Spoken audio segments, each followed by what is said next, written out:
Elon Musk has started dropping hints for Tesla's upcoming Battery Day on September 22nd. So far, it's anticipated that Tesla will be revealing details about its new battery technology and manufacturing capabilities. Tesla purchased two companies, Maxwell Technologies and Highbar Systems, which will likely help Tesla begin its own battery production facility alongside its other partners including Panasonic, LG Chem, and CATL in China. Tesla appears to be constructing its own battery manufacturing plant dubbed Project Roadrunner near its Fremont facility. This factory aims to increase the speed at which batteries are produced using Maxwell's dry electrode technology, which may eliminate the lengthy drying process required for wet electrodes. Furthermore, Tesla can leverage Highbar's precision dispensing and filling systems for combining the electrolyte into the battery.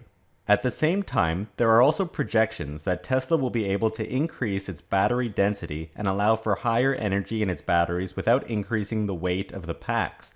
Tesla's CEO has also forecasted in the past that Tesla would launch a million-mile battery around this time, or a battery capable of many charging cycles. Normally, charging and discharging batteries cause small cracks to form inside the battery cell called dendrites, which causes the batteries to degrade over time. Tesla has a number of patents that could allow for better heat management within the cell, which could curb these microscopic dendrites from forming and could allow the battery to retain its capacity for much longer. Elon Musk believes that Battery Day will be one of the most exciting days in Tesla's history, as it will likely enable Tesla to drastically boost electric vehicle production. These significant advances in battery technology will be enablers of new vehicles on Tesla's roadmap, including the Roadster, Semi, and Cybertruck, which will require countless more batteries than Tesla has today, and certain qualities such as longevity, range, and performance will play a huge role in these upcoming vehicles. However, Elon Musk dropped one more recent hint when he said that one day soon he will wear this outfit, which many picked up on was a reference to the Plaid Powertrain that Tesla has been working on for quite some time. You know, I don't know if you've watched Spaceballs movie, but there's only one thing that's beyond ludicrous, which is plaid. That's right, Tesla plans to deliver something even faster and more powerful than its current record-breaking ludicrous speed. Plaid is Tesla's triple motor setup and will help the Tesla Roadster break the 0 to 60 in 2 seconds barrier by delivering 1.9 seconds 0 to 60 acceleration. The Plaid Powertrain will help Tesla deliver the final blow, or as Elon says, the hardcore smackdown to gas-powered vehicles. The Roadster was the first vehicle announced that would come with the Plaid Powertrain. However, other Tesla vehicles, including the Model S and X and the Cybertruck, will have the triple motor setup. Cybertruck's Plaid version will have 500 miles of range as well, and Roadster will get an astounding 600 miles of range. Of course, the Roadster will also have a yet-to-be-unveiled SpaceX package, which will add cold gas thrusters to the vehicle and really make it stand out from the rest of the supercars out there. Plaid will be a great option for the Model S and X as well, which have been struggling to differentiate themselves against Tesla's Model 3 and Model Y, whose high-end versions have been cannibalizing these vehicles. Tesla has already started testing the Model S on the Nürburgring track with their Plaid Powertrain. But what are some of the added benefits of the Plaid Powertrain, and what does this have to do with Tesla's Battery Day? First off, Elon Musk originally called it Battery and Powertrain Investor Day. Somehow the name was narrowed down to Battery Day, and Tesla has a lot to tell investors on September 22nd.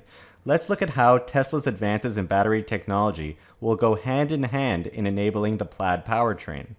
Tesla makes two different types of motors, an induction motor and a permanent magnet motor. Of course, they have different versions of each, especially for different vehicles. The Model 3 single motor is rear-wheel drive and uses a permanent magnet motor, while the dual motor versions use both an induction motor in the front and a permanent magnet motor in the back. This is true for other vehicles as well. Tesla's Model S had been using the induction motors only, even for dual motor versions. As of a couple of years ago, it now has its own induction motor and uses the Model 3 motor in its dual motor configurations for added performance and efficiency benefits. One motor is optimized for power and the other is optimized for range. If both are needed, they can be used at the same time for all-wheel drive. Depending on your speed or how hard you accelerate, more power may be sent to one motor over the other. This quote is from Tesla's chief motor designer, who said, "It's well known that permanent magnet machines have the benefit of pre-excitation from the magnets, and therefore you have some efficiency benefit for that. Induction machines have perfect flux regulation, and therefore you can optimize your efficiency. Both make sense for variable speed drive single gear transmission as the drive units of the cars." He goes on to say that when you have a range target, for example, you can achieve it with battery size and with efficiency, so it's in combination. When your equilibrium of cost changes, then it directly affects your motor design, so you have to justify efficiency in a more expensive battery. Your optimization is going to converge on a different motor, maybe a different motor technology, and that's very interesting. So basically, Tesla's team is interested in optimizing the system based on various constraints, including cost, which has led to these design choices.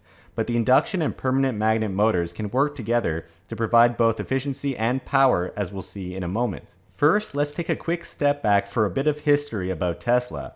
Now, when Elon first got involved with Tesla, he was looking for a transmission that could be used in the Roadster. However, no one was manufacturing one at the time that could handle the amount of power outputted from the motor in the Roadster. Actually, Martin Eberhard, the co-founder of Tesla, had taken a test drive in the AC propulsion T0. Eberhard had tried to get AC propulsion to move their T0 into production, but they declined. And so he and Mark Tarpenning incorporated Tesla with the goal of building an electric sports car similar to the T0. Later on, Elon Musk also test drove the T0 and tried to get AC propulsion to bring it into production, and so they declined again, but put Elon in contact with Eberhard. Of course, Elon was a major investor in Tesla. The first thing Tesla did for their own Roadster was license AC Propulsion's EV powertrain system design and reductive charging patents. Later on, Tesla built its own proprietary electronics, motor, and drivetrain, which also contained licensed technology from AC Propulsion. In present day, Tesla has redesigned these components entirely and no longer licenses anything from AC Propulsion. Now, when Tesla previously went from single motor to dual motor, the second motor was designed to be more energy efficient at cruising speed. However, for the triple motor setup, Tesla will be adding another permanent magnet motor to the rear of the vehicle, which will be optimized for performance. And so adding a third motor for Tesla's Plaid design has added benefits and introduces new challenges. In this case, a third motor would use more power, and so to have the same or increased range, Tesla would need to add more battery capacity. Because space is limited in the vehicle, adding more battery cells doesn't make a lot of sense, and so the advantages realized from Tesla's battery day are important for enabling the Plaid Powertrain. Currently, Tesla uses open differentials for its drive axles. There is one motor per axle, and therefore each motor is responsible for controlling the power sent to the two attached wheels. However, the motor cannot choose which wheel gets the power. An open differential always transfers an equal amount of power to both of the wheels. If one of the wheels loses traction, all of the power is automatically diverted to that wheel that lost the traction. That's how an open differential works. Tesla and other manufacturers with open differentials counter this by applying the brakes to the wheel that has lost the traction. This form of traction control redistributes the power back to the other wheel as well. However, there are energy losses from applying the brakes, which is taking away from the motor's efficiency. Keep in mind that the car is trying to go forward, so obviously using any form of braking is not an ideal way to get the car to go. In the next generation triple motor vehicle, the Tesla will have a dedicated motor for each wheel in the rear of the car.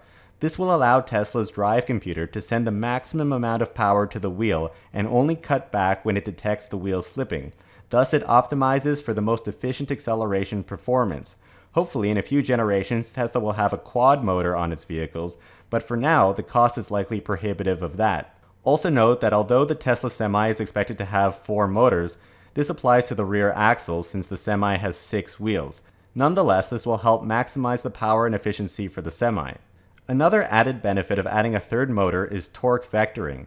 The additional independent motor allows for far more control over how much power each wheel gets. It can send more power to the wheel opposite to the direction that the car is turning, which will allow for better handling in tighter turns. It's also possible that an extra motor could allow for additional brake regeneration. In any case where the physical brakes would normally be required, the vehicle would technically have more stopping capacity, so to speak. Or if it's going downhill, 3 motors can absorb more energy than, say, a single motor. So as long as the battery could accept more power, then that could increase efficiency. And finally, for a vehicle such as the Cybertruck, the third motor would allow for better traction for off-roading, and the highest end version of the pickup truck that comes with the 3 motors will likely be more popular among off-roaders. Tesla's battery day will be about far more than just better batteries. The Plaid Powertrain will likely be announced, which will allow for unheard of performance and efficiency gains when combined with Tesla's next generation battery technology. With enhanced benefits including better handling and control, torque vectoring, and superior off-roading, get ready for Tesla's next generation of performance electric vehicles. I hope you enjoyed this video. Don't forget to check out our Tesla Homes video for what Tesla could look like if they got into the housing business. Please subscribe and hit the like button, and thanks so much for watching.